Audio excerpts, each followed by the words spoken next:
제21대 총선이 6개월 앞으로 다가왔습니다. 두 개의 선거구로 나눠져 있는 여수 지역은 선거법 개정이 변수인 가운데 여러 후보군들이 저마다 폭넓은 인지도를 바탕으로 민심을 살피고 있습니다.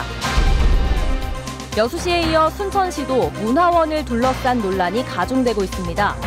새로운 문화원장으로 전임 원장의 부인이 추대되면서 가족 세습을 주장하는 목소리가 커지고 있습니다.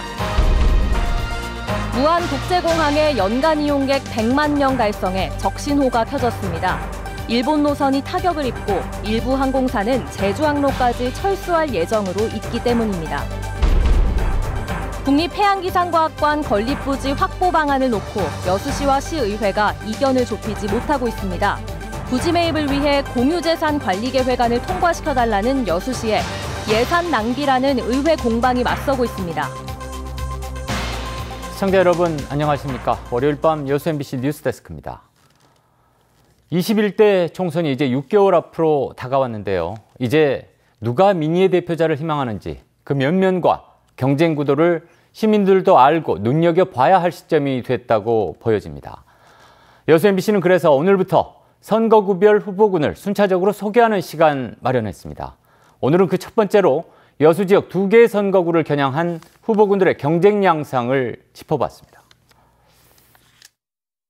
여수갑 선거구는 현직 국회의원인 이용주 의원과 전직 여수시장인 주철현 지역위원장, 두 검찰 출신 선후배 간에 피할 수 없는 경쟁이 예상됩니다. 최근 상포지구 특혜 의혹을 둘러싼 공방을 벌이며 이미 치열한 대결 구도를 형성한 분위기입니다. 김유화 전 시의원도 폭넓은 인지도를 바탕으로 이번 총선에 도전합니다. 당 안팎에서 쌓아온 비중 있는 여성 정치인의 경력을 바탕으로 현실 정치에서 여성 역할론을 강조합니다. 청와대에서 문재인 대통령을 보필해온 강화수 전 행정관은 젊은 정치인의 이미지를 무기로 지난 총선 경선 참여에 이어 재도전에 나섰고, 성균관대 총학생회장 출신인 조계원 경기도 정책수석도 고향 여수를 매주 찾으며 민주당 경선을 준비하고 있습니다. 바른미래당 최도자 의원은 여수시 갑을 선거구가 그대로 존치될 경우 출마하겠다는 뜻을 밝혀왔습니다. 20년 가까이 주승용 국회 부의장의 아성이었던 여수 을 선거구.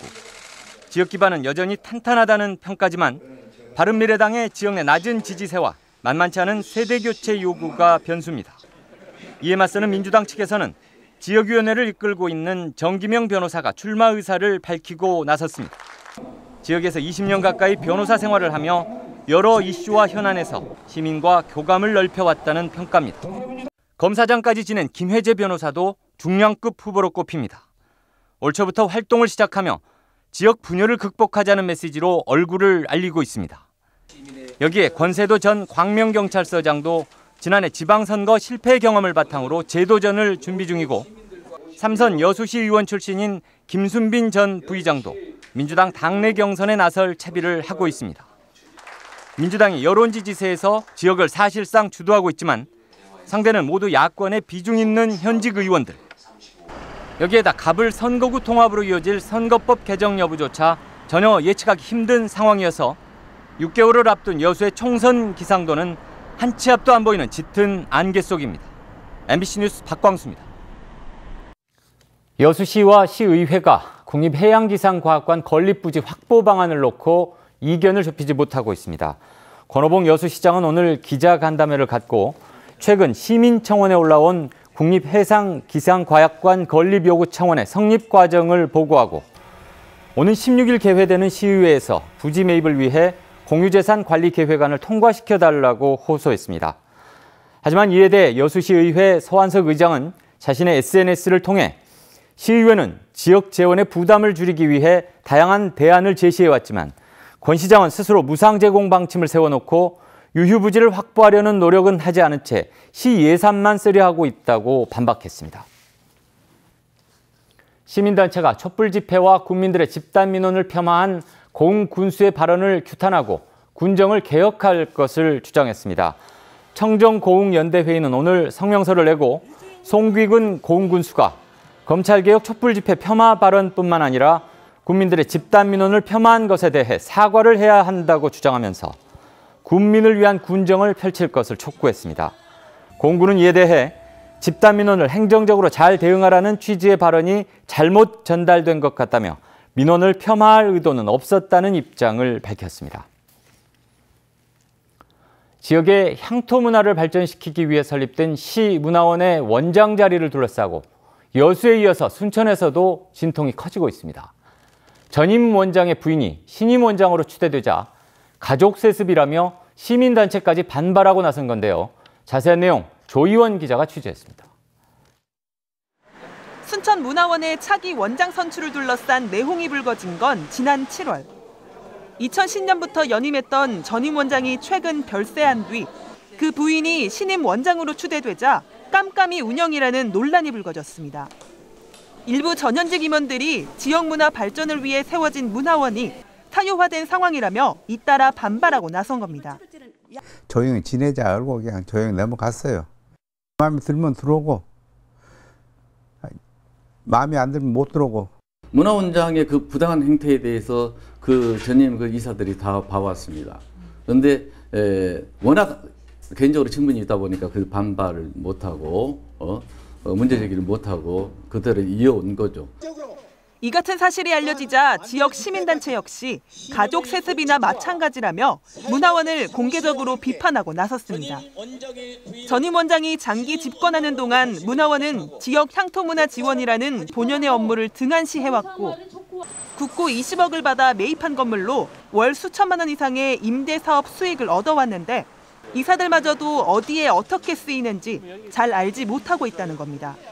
시민단체는 현재 이사진은 전원 사퇴하고 비대위를 구성해 적합한 원장을 다시 추대해야 한다고 목소리를 높였습니다. 문화원이 자체적으로 정상화 방안을 내기까지 기대하고 기다려 보겠습니다만은 이것이 안 되면 문화원장직 무효 가처분 신청을 아마 해야 되지 않을까 하는 생각을 하고 있습니다. 반면 문화원 측은 이사회의 결정에 따라 신임 원장을 선출했다며 원장의 자질 역시 내부 논의를 거쳤다고 반박하고 있습니다. 사실 시민단체에서 관여할 일이 아닙니다. 저는 일을 많이 한 사람이에요. 손색이 없다고 저는 생각을 해 스스로도. 하지만은 하고 싶다는 사람은 하라고 주고 싶어요. 제가 아니면은 안 된다라고 이사님들이 나선 거예요. 순천문화원의 내부 갈등이 지역 사회 문제로 비화된 가운데 순천시는 문화원 정관과 운영상 위법성 여부를 따져볼 계획입니다. MBC 뉴스 조희원입니다. 순천 지역 제조업체들이 4분기 기업 경기를 부정적으로 전망했습니다. 순천 상공회의소가 관내 제조업체를 대상으로 설문조사를 벌인 결과 올해 4분기 기업 경기 전망 지수는 79로 6분기 연속 기준치인 100을 넘기지 못했고 올해 영업이익이 목표치에 미치지 못할 것이라고 응답한 업체도 70%에 달했습니다. 업체들은 경제 활성화를 위한 해결 과제로 주 52시간 근로제 탄력적 시행과 자금 조달의 유연성, 파격적인 규제 개혁을 꼽았습니다. 보건당국이 최근 늘고 있는 홍역 예방을 위해 각별한 주의를 당부했습니다. 보건당국에 따르면 이번 달 초 3명의 홍역 환자가 발생하는 등 지난해 10월부터 최근까지 전국적으로 180여 명의 홍역 신고가 접수된 가운데 대부분 베트남과 태국 등 해외에서 유입된 것으로 분석되고 있습니다. 이에 따라 출국 전 예방접종과 함께 발열과 발진 등 의심 증상이 나타날 경우 의료기관 방문이 필요하다고 강조했습니다. 지역 공공의료복지의 구심점이 되어온 순천의료원이 개원 100주년을 맞았습니다. 오늘 의료원 야외공원에서 열린 100주년 기념 행사에서는 김영록 전라남 도지사와 허석 순천시장 등 500여 명이 참석한 가운데 순천의료원의 역사를 기념하는 역사관이 첫 선을 보였고 다양한 부대 행사도 열렸습니다. 지난 1919년 순천 자해의원으로 개원한 순천의료원은 전남 최초의 부설 간호고등학교와 장례식장을 개설하는 등 지역민들에게 다양한 공공의료 서비스를 제공해왔습니다. 무안국제공항의 연간 이용객 100만 명 달성에 악재가 잇따라 터지고 있습니다. 일본 노선이 중단되거나 감축됐고 일부 항공사의 제주 항로도 철수가 예정돼 있습니다. 다양한 노선 확보가 시급한 과제로 떠올랐습니다. 문현철 기자가 취재했습니다. 지난 8월 무안국제공항에서 오가는 일본 오이타, 기타 큐슈 노선이 중단됐고 오사카와 도쿄 노선도 운항 횟수를 줄이고 있습니다. 남아있는 일본 노선의 탑승률은 지난달 25%까지 추락했습니다. 7월 이전에는 최고 80%를 넘었던 황금 노선이었으나 일본 불매운동이 이들 일본 노선에 큰 타격을 주고 있습니다. 일본 노선에서만 올 하반기 당초 예상치보다 10만 명 이상 빠질 것으로 예상됩니다. 이 상황에서 얼마 안 되는 국내선 철수까지 불거졌습니다. 티웨이 항공사가 경영 악화를 이유로 제주 노선을 오는 28일부터 철수하기로 잠정 결정한 겁니다. 티웨이 제주 노선은 이용객이 매달 10,000명 안팎으로 국내선 가운데 가장 많습니다. 제주 노선이 항공사 여러 가지 어려운 사정으로 철수한다는 얘기가 있어서 저희들을 지자체하고 같이 협력을 해서 아시아나는 아마 계속 잔류하는 걸로 거의 결정이 됐고 티웨이 항공은 여러 가지 회사 사정으로 인해서 아마 철수가 결정이 되는 것 같습니다. 중국과 동남아 노선이 계속 신규 취항하고 있지만은 감소분을 메우기는 벅차다는 지적입니다. 이 때문에 국내선과 연계하는 국내 노선 개척이 무안국제공항의 과제로 떠올랐습니다. 영세한 항공사의 영향도 있겠지만 전남도를 비롯한 서남권 지자체에서도 항공사와 좀 유기적인 협조 체제를 유지해서 더 확대할 수 있도록 같이 노력을 좀 해야 되겠다 그런 생각을 갖고 있고 개항 11년 만에 이용객 100만 명 달성이란 무안국제공항의 목표가 일본 불매운동과 국내선 철수라는 복병으로 좌초 위기에 처했습니다. MBC 뉴스 문현철입니다. 광양시가 지역을 상징하는 조형물 설치를 추진합니다. 광양시는 최근 타 지역 사례 조사와 협의 등을 마치고 고속도로 나들목과 이순신대교, 덕례지구 등 주요 관문 가운데 한 곳을 정해 내년까지 광양을 상징하는 조형물을 설치할 계획입니다. 이번 사업에는 모두 30억 원이 예산이 투입되며 다음 달부터 기본 설계 용역이 실시될 예정입니다. 순천시가 조성한 한국정원이 중국 북계 세계 원예 박람회에서 금상을 수상했습니다. 순천시는 지난 4월부터 10월 7일까지 열린 중국 북경 세계 원예 박람회에서 세계 평화와 교류를 희망하다라는 주제로 조성한 한국정원이 박람회 금상을 수상했다고 밝혔습니다. 순천시는 지금까지 2011 중국 서한 화훼박람회와 터키 안탈리아 엑스포장 등의 한국정원을 조성해 한국의 정원 문화를 세계에 알려왔습니다. 순천에서 열린 전라남도 평생학습 박람회에 3만여 명이 참여한 것으로 나타났습니다. 순천시는 지난 11일부터 이틀간 순천만 생태문화교육원에서 열린 박람회에 115개 기관 3만여 명이 방문했다고 밝혔습니다. 순천시는 이번 박람회를 경험으로 순천에서 유치한 2020년 대한민국 평생학습 박람회를 차질 없이 준비해 미래형 박람회로 만들 계획입니다.